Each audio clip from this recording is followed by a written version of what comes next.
But that leads us to Malaki Branham, another former Spurs first round pick from just a couple years ago. Man, how do I put that? I was for some reason I was about to make a Benjamin Button analogy, um, which Okay. I don't really think that works or fits here. But I think what does fit is the name for that movie is The Curious Case of Benjamin Button. Mm. And I think the first 2 years for Malaki Branham, you could say it has been the curious case of Malaki Branham because there's been flashes that we've seen, there's been positives that we've seen, but there's also been, it's been a mixed bag to say the least. I think you could even make the case for a regression from his first to second year, which happens. They call it the sophomore slump, and it's happened to a lot of very talented players who've turned it around and had all-star caliber careers. So I don't think Hmm. it's over for Malachi Branham, but I think consistency has been his biggest downfall. And on top of that, probably just mindset aggressiveness. He's not great at getting to the cup and just like commanding himself to okay, I'm going to score. He's very much a finesse player. He's not extremely physical. And then defensively, we all know that that's by far and away his biggest struggle. Um, so when you're not great defensively and scoring is inconsistent, it's going to be really difficult for you to get minutes, and which is what led to Blake Wesley getting play time because we know Blake Wesley wasn't going to score, but Right. at the very least, he was going to play defense, which is not what Malachi's specialty was. So if he can just, he's up and down, up and down, up and down. If we can find a way to get him to just be middle of the road, we can grow from there because he still gets to his spots well. He can still at his peak, he can get you 15 to 20 points a game, on efficient scoring, and also be a connective piece. I think he has playmaking capabilities, but if it's going to be as consistent as it was, and he's not going to be a sniper from three, and he's not going to play defense, it's going to be really difficult for him to get minutes, especially now that we have Stefan Castle, who is widely considered to be one of the best point of attack defender in this draft. So we know that's not going to be a problem for him. Yeah, it's kind of funny. It's not a blank slate when I say this, or like everything fits perfectly with what I'm about to say, but kind of Malachi's weaknesses are what Stefan's really good at. Yeah, it's true. It's mindset, it's aggression, it's defense. Yeah, And being an energy guy, being able to be effective off the ball with your right? movement and stuff like that. But here's the other thing with Malachi, and this is the other thing I want to reiterate. Malachi Branham, let me double check. He is 21 years old, first Yeah. of all. So like he's so young. It's just we're holding these guys to standards because of the increased role that he got on 22 and 60 teams over Mhm. the past 2 seasons. But man, I mean, not to just repeat everything you said, but bluntly, offensively, we just need, I mean, it comes down to consistency, like you said, but it also comes down to execution, because you can get to your spots, but if you're missing the shot, Yeah. all that work, isn't there. And like you said, it kind of did feel like a regression for him offensively after the flashes that we saw at the end of his rookie year. And that was eerily similar to what we saw with his progression in his Big Ten Freshman of the Year season at Ohio State. But at the same time, you've got to take into account the Wemby context as well. It's true. Um, like, and the other thing that I wanted to get to too is Chris Paul is going to help out Malaki Branham and Blake Wesley immensely. I think not just with teaching them things about the league, and even like a Harrison Barnes might be able to help Malaki with off ball shooting and stuff like that. But the biggest thing for me when it comes to Malaki is not to just repeat things that we've said on the show before, but that Wake Forest video Mm. where Chris Paul's in there and he's telling him about communication. I mean, how many times did Malaki get beat on backdoors where he just looked back and he wouldn't even realize that guy was cutting to the rim, you know? Yeah. And so I think I don't think that better communication is going to fix everything for Malaki defensively, but I think that would be something that definitely helped him out a lot. But again, like kind of just because, and we'll have to see how he comes into this year with another year of the strength and conditioning program, because I really liked what you hit on when you talked about him being a little bit more of a finesse player than, somebody who puts his shoulders into guys like a Keldon. And even a Stefan, Yeah. to add to that. Um,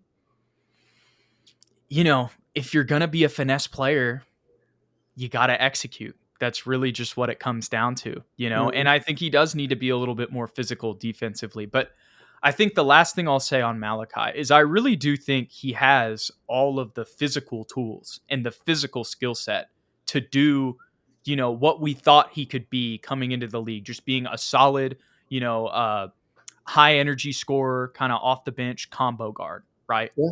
Or just a really a 3-level scoring combo guard at the end of the day. More of a 2, but someone who can bring the ball up the floor. We saw that throughout his time at Ohio State. And then when it comes to defense, it's really just, that's got to be his main focus in Yeah. general. Yeah. And honestly, I think that the drafting of Stephon Castle, the elevation of other, veteran players like Chris Paul, Harrison Barnes, and what feels like the dismissal of Malaki Branham by most Spurs fans as of late could be the best thing that ever happened to him. Because Yeah. let's be honest, next year there's room for him. Chris Paul's gone. Harrison Barnes probably gone. Stephon Castle becomes a starting point guard. Who's the backup to? Probably Malaki Branham again. So I'm hoping he is seething. He is working in the offseason. It's going to be a competitive training camp for him because Right. going up against Stephon Castle, I know he's a rookie, but defensively he's a dog. Dude, So and not to interrupt you, but if Brandon Boston comes in there and starts hitting open threes and playing hard defense, yeah, you know what I mean? I know that's, like we said, we don't think Brandon Boston or Malachi Flynn are going to make the roster, but I'm just saying, like, from what I've seen from Brandon Boston, he's a pretty consistent 3-point shooter. You know right. what I mean? Anyways, he'll be pushed in training camp. For sure. He's a competitive guy. I know he's not going to quit on the Spurs. I think if he can hang in there for another year, work Right. on his game, and take advantage of the spot minutes that he will get, because he will get them. There will be a game where Stephon Castle is unplayable because he's a rookie and he will have those games. Pop will take him out. It's just we've seen this happen Right. before. He will get his opportunity. He needs to take advantage of every single one, be consistent, and have that defensive mindset shift, which I think will be brought forward by Chris Paul and the other veteran presences on the team. Because at his best, like you said, as a versatile combo guard with scoring talent, he could be a terrific 6-man for us down the road when we're actually making playoff runs. It's kind of funny when you're talking about that whole thing. What I'm thinking about is this really is his season to prove that he's going to still be on the roster after this next season, or can he be, like you said, that backup too? Can he earn a rotation spot, on this team? And it's kind of funny because he may be having to do that while not playing as much. Yeah. You know what I'm saying? But still, like you said, with all the context that you just mentioned, Chris Paul will be gone after this year. Stephon will move up to point guard. There's still going to be a hole in that position. He can still, like, yes, maybe at that point we will just be like, you know what? We like the progression that we saw from the team this year. We're ready to just get a bona fide, solid sniping role player, 3-and-D guy. And that's what we want to do to kind of continue to elevate Wemby and get him the support cast around him. But if Malaki takes this season and learns from Chris Paul and, like you said, is seething and really just grinds, and works on everything that he's deficient in and can make those jumps because of how, we wouldn't be saying that about any player, but because this is a 21-year-old who, Yeah. again, the context that he's had these past 2 seasons, this could be this is your shot, like, to prove that, hey, we don't need anybody else. I'll put it that way. For sure. And let's say this might be getting too into it, but You're good. if he figures out, like, being a scorer in the NBA is not what I'm going to be great at, then he needs to carve out a new role for himself. And if that's becoming an off-ball sniper, then that's what it Right. is. But he can't be an off-ball sniper shooting low 35, 33%, from three-point land on volume shots. Especially if that's going to be his role, he's only going to get, 2 or 3 a game. He's got to knock down at least half of those.